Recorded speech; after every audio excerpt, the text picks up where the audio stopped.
Hello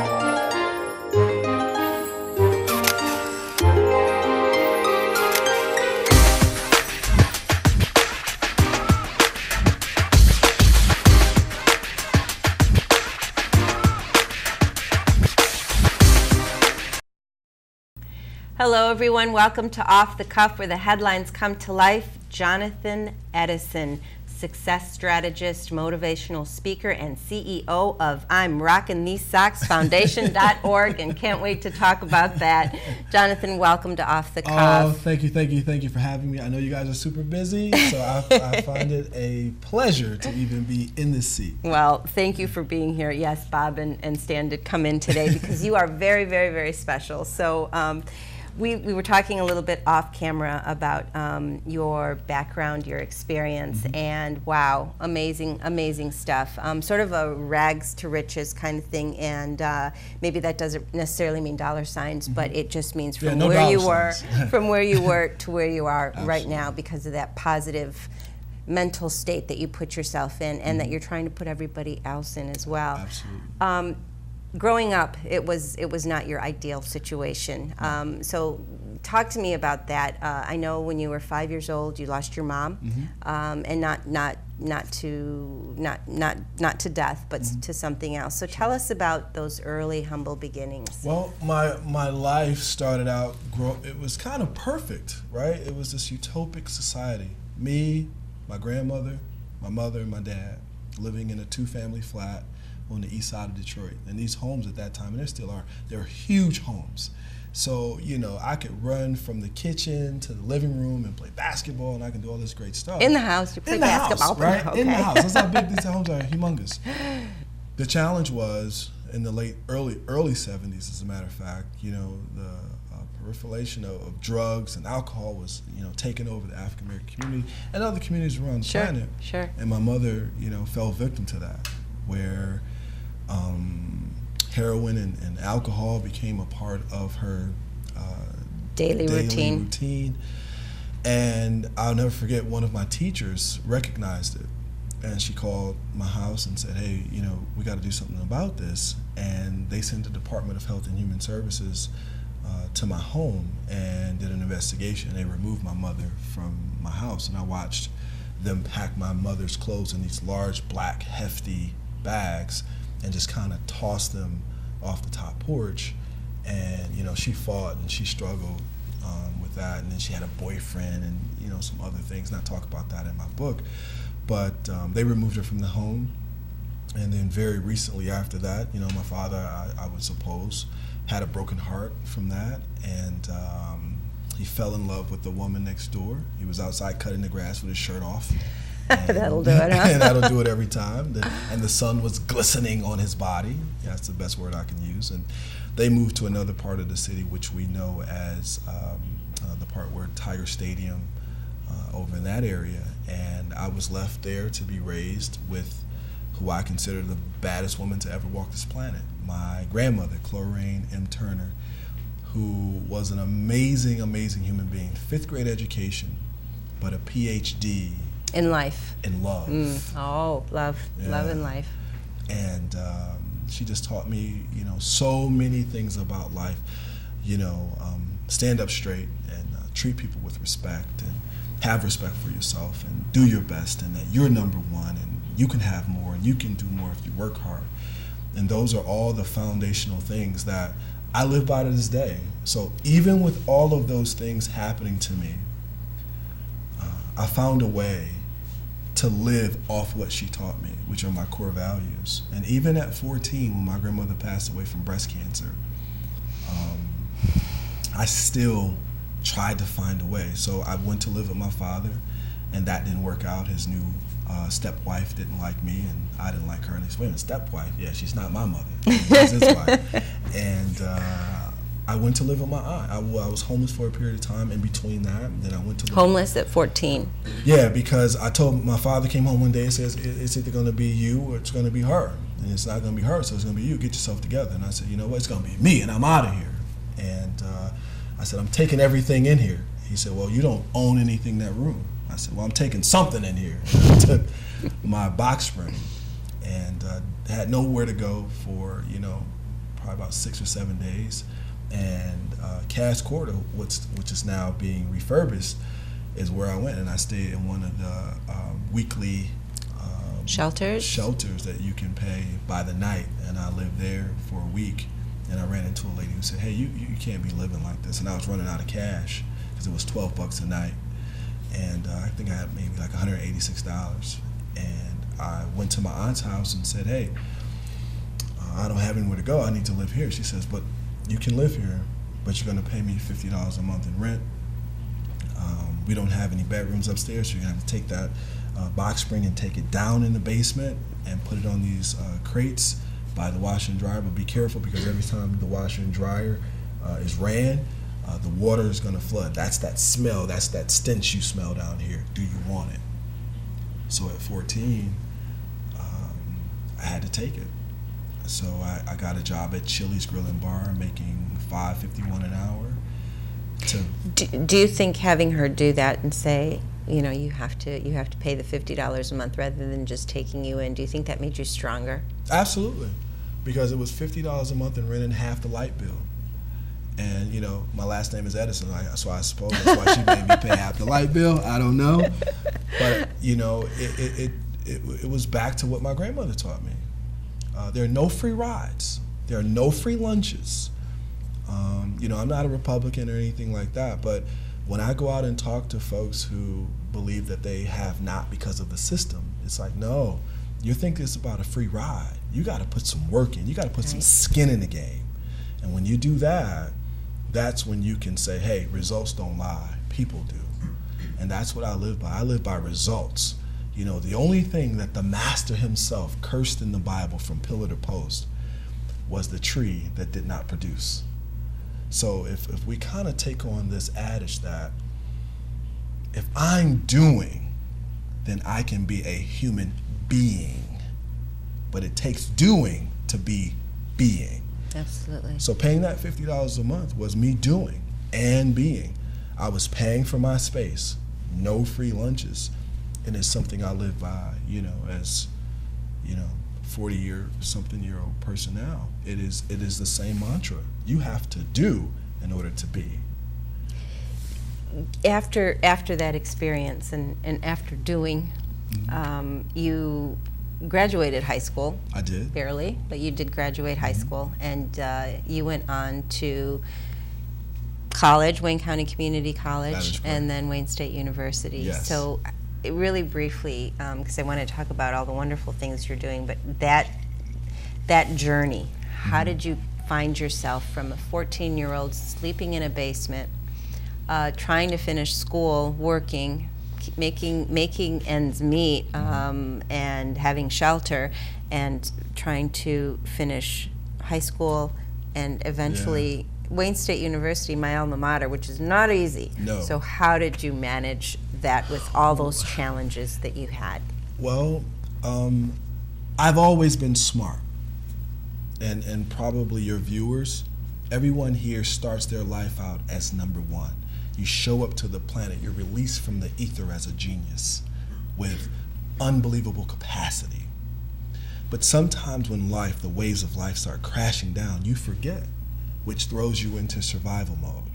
And I was in survival mode, which is my new best-selling memoir, Survival Mode. And when you're in survival mode, it simply means it's hard to see yourself in the future because life is crashing down around you in the moment.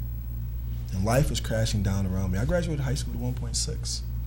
But I met this lady, this beautiful woman, an angel, Carla Denise Stamps. Big shout out to Carla Stamps. Carla. Oh. And she was a U of M Michigan graduate.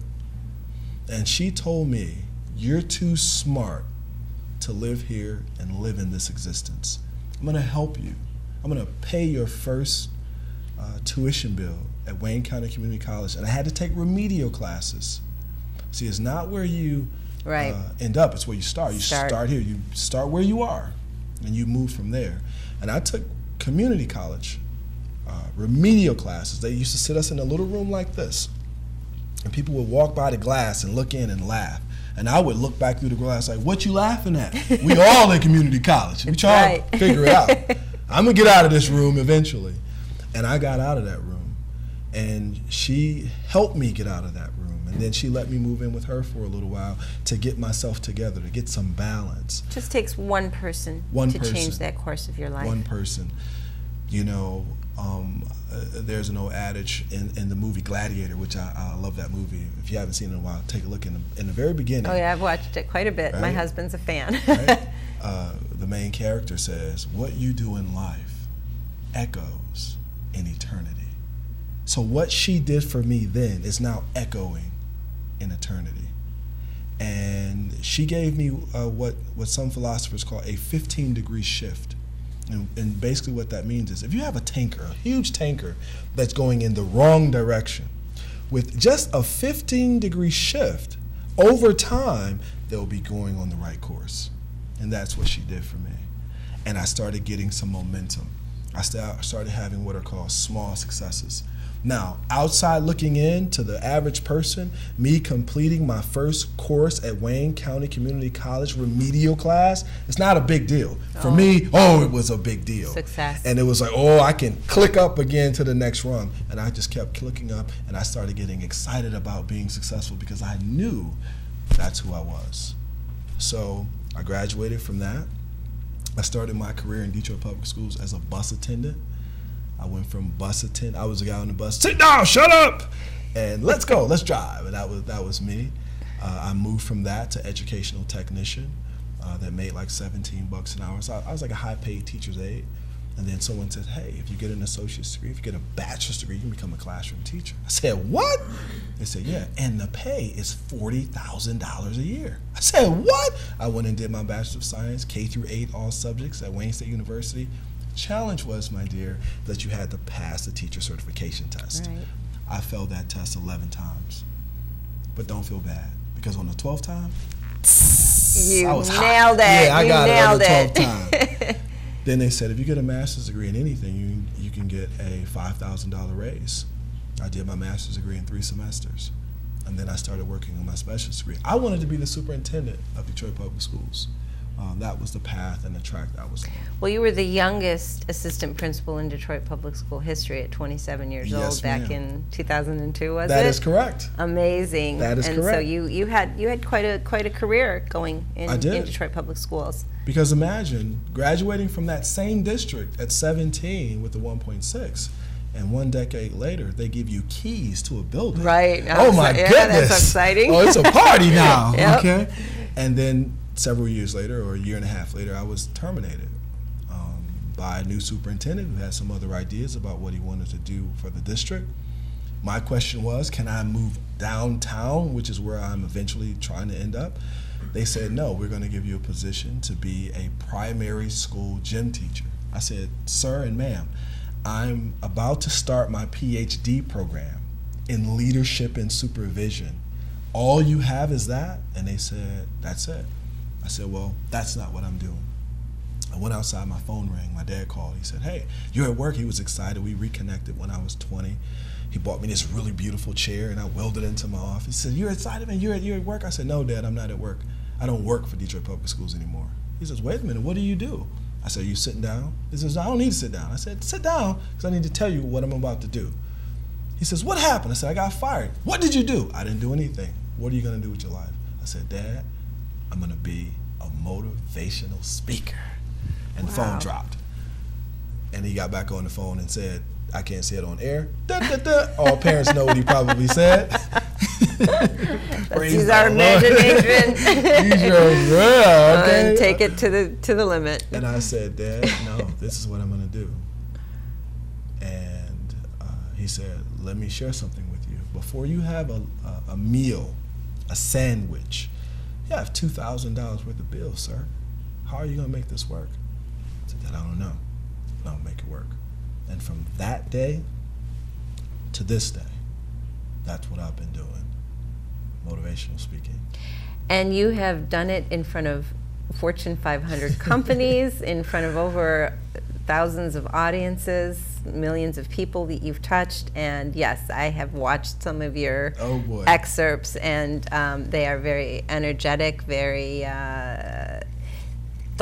provoking, and I see the engagement of your audiences, which is really, really, really important and vital in that kind of conversation. So you are known as the success strategist. So how did you go from Dad, guess what, to being on a stage and actually doing and talking and living your dream? I spent a year behind my house at Harbortown, where I used to live downtown. Big shout out to Harbortown.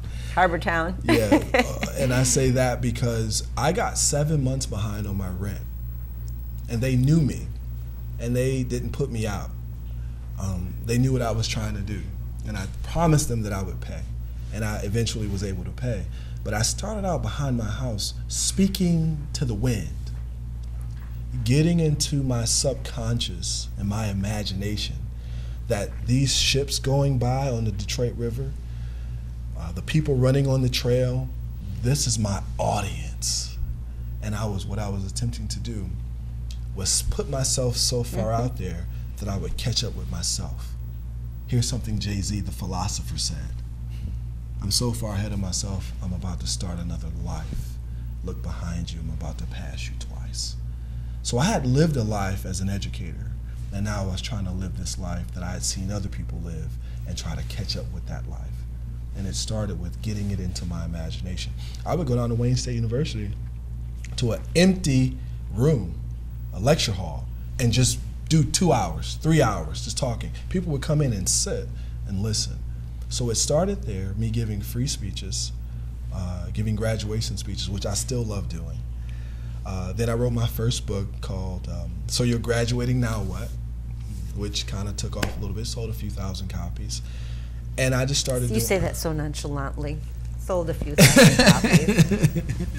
Well, we did. We sold a few thousand copies, and I created a CD, and then I had a T-shirt, and then I had a bag, and I used to tell people, you are unstoppable! And I created this thing called the I'm Unstoppable kit, and it was like $50, and I would sell, 300, 400, 500 of those in a summer.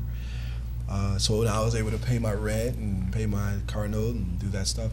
But then in those audiences, you had people like you, people of influence, beautiful folks, who would come up and say, oh my God, that was amazing. Can you come and do that at my job? Can you come and motivate some folks that I know? Would you mind talking to these folks? And I would say no. And the funniest one was when a lady from Blue Cross and Blue Shield, she said, I would like for you to come to Blue Cross and Blue Shield, because remember, this was on the heels of me telling my father this was what I was going to do. And he was in the audience, or he was in the audience, and he was helping me in my product table. And she said, would you come to Blue Cross and Blue Shield and do that? She says, how much do you charge? And I said, and I gave her a price. And she said, great, I'll see you Monday. I was like, oh my God. He was like, what is going on? I said, I don't know. And 2 weeks later, we were at the Opera House downtown. It was full of all Blue Cross and Blue Shield employees. I gave this amazing presentation. They gave me a standing ovation. He was sitting down front. People came to the product table, and the lady said, I got to ask you a question, sir. Is that your son? And he said, yeah. And he kind of backed up. He said, what's the problem? He said, I am so upset with him. He says, oh my God, what's wrong? He said, he had me laughing so hard my wig fell off. That guy is amazing. He's like, well, how long, when did you tell him to be a motivational speaker? And he looked that lady right in the face and said, hey, I told him to be a motivational speaker a long time ago. It's like, man, really? I was taking that to town. But that's how it got going. Me doing it for free. Amazing. And the universe unfolding. Every time I took a step, he opened up 2 more doors. Every time I took another step, something amazing began to happen. And that's, that's how I live. I don't do marketing, if you will. We just allow it to unfold. So do you think that what you've gone through in your life, from being a 5-year-old in that kind of situation, and the things that you've experienced, did it sort of put you in a place where you felt it and you could put yourself in other people's shoes, basically, Absolutely. and understand what they're going through, because you sort of started from that base of having to build up, nowhere to go but up? Mm-hmm. Did that give you the energy and the vision of what you're sharing with people to be effective? That question reminds me of another philosopher that we are all familiar with from all over the world. His name is Drake. And he has a song that says, I started from the bottom, now I'm here. But everything in between are the lessons that I can share. And I have a lot of lessons to share, from being homeless from a period of time, having horrible grades, but knowing I had more in me to do. Being someone who is very thankful I can share that. I tell my kids, it's Friday for you guys every day. Friday is the payday when you work in a big three company. Sure. All the challenges, all the ropes and hoops that I've had to jump over, those are the experiences that I share. And that takes a lot of courage for someone to put their lives out there for people to learn from. But here's what I know. That's why I'm here on the planet. I am here to share, to give people strategies. And that's why I call myself a success strategist versus a motivational speaker. In my opinion, and I used to be a motivational speaker with, no disrespect to anyone that calls himself that, but what I know about motivation is it comes from the Greek word mover. Mover means short burst. And I don't want anyone to have a short burst. I want you to be able to use what I share for a lifetime. And that's when you have principles and strategies. So a motivational speaker, he'll lie to you. You can run through that wall. No, you can't. You're going to bust your face. But let me give you some strategy of how to get around it, how to get over it, what I did, who I teamed up with, because teamwork makes the dream work. What is it going to take to get through that wall? That's the mission. So from all of those experiences, and now, I'm so excited and proud to say, being a student at Harvard University. Yes. I'm glad you brought that up. It just allows me to now use what I call the technology and everything, all the research, and bring that into the fold, which makes it even more powerful. So what are you doing at Harvard? I am studying, oh my God, the psychology of human performance. Why do people do what they do? Or why don't people do what they should do? Because psychology or success is a science. Because it can be tested. And based upon that science of how we react to something, we have something called the fight or flight.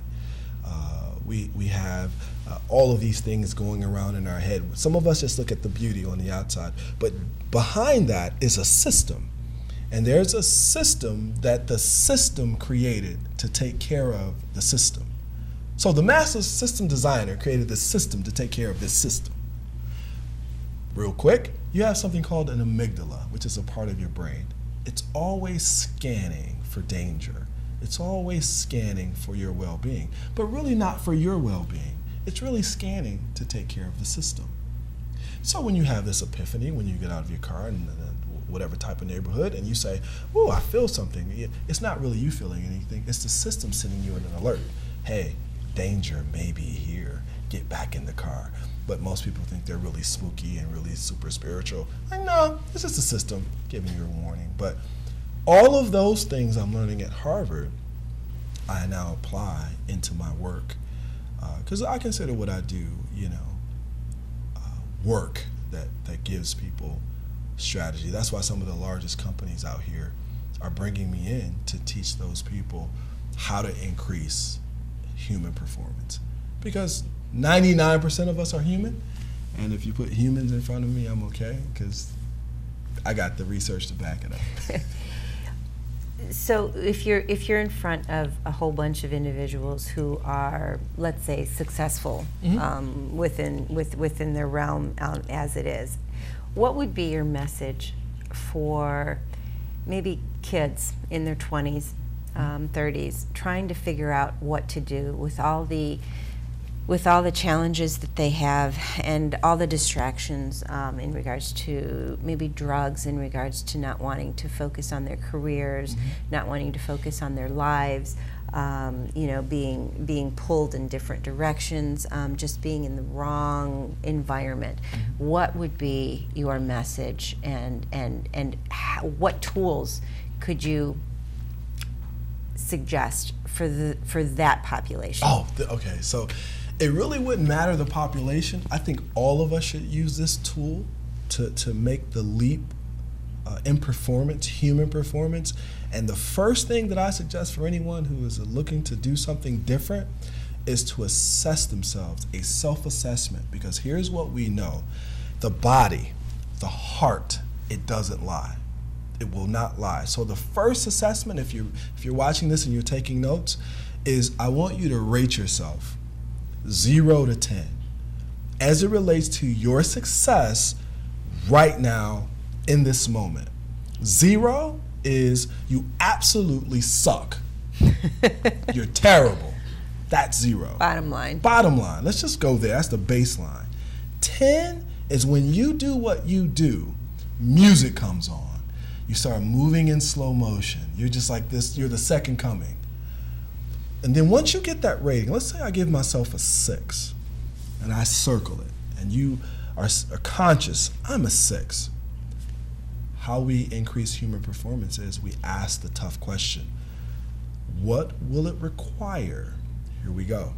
For me to go from a 6 to a 10. And the number one answer on that is I need to stop procrastinating. So that becomes first. Okay. And now give me 10 reasons why or what would get you to a 10. And you know what will happen in that process? The heart will tell you everything you're not doing. So you have to look really inside yourself and see what you want, where you want to be. Oh, here's try a to good get one. there. Success is an inside job. That's right. Oh, there you go. It's an Success inside strategist, job. the inside job. It's I not like an it. outside job. It's not an outside entity coming in to tell you what to do. That's a motivational speaker. Absolutely. I'm saying let your heart tell you what you're not doing. And you'll have that list, and let's work from that list. I need to stop smoking weed. Yeah, because if you stop smoking weed, that'll get you to a 10. I need to stop hanging around the people. I give this suggestion to a lot of folks. I say, take out your cell phone. Go through the name, and if the name, when you get to it, if your energy goes down, delete it. Delete it. If your energy goes up, save it. Jackie. Ooh, Jackie. Ooh, delete. James. So keep things that you feel positive about. Yeah, because that life. makes the biggest difference. Absolutely. We're talking human performance. The heart doesn't lie, and what you are. Now, once you do that, you just can't do it once. You got to check back in with yourself. I would say every 30 days to figure out where you are. Here's the second step. Here's the second strategy. You got to ask yourself, how can I do what I do better? Like, I would have you ask yourself that. Like, I'm amazing, I'm fantastic, but the ego will push that question out. Ego, edging God out. The ego will try to push it out because the ego will say, well, I'm not doing anything wrong. No, it's not that you're doing anything wrong. How can I do what I'm doing better? That's why I ended up at Harvard. I wanted to know, how can I do what I do better? How's that? You go to where the best people are learning the best things. And that's, in my opinion, at Harvard. And I can bring that back to the world. Amazing. I could sit here and talk to you Oh my goodness. for a lot longer, and the time just sort of flew by. But Jonathan Edison, success strategist, it starts from within. Success is an inside job. An inside job. Thank you for being with us on Off the Cuff. We'll see you next time.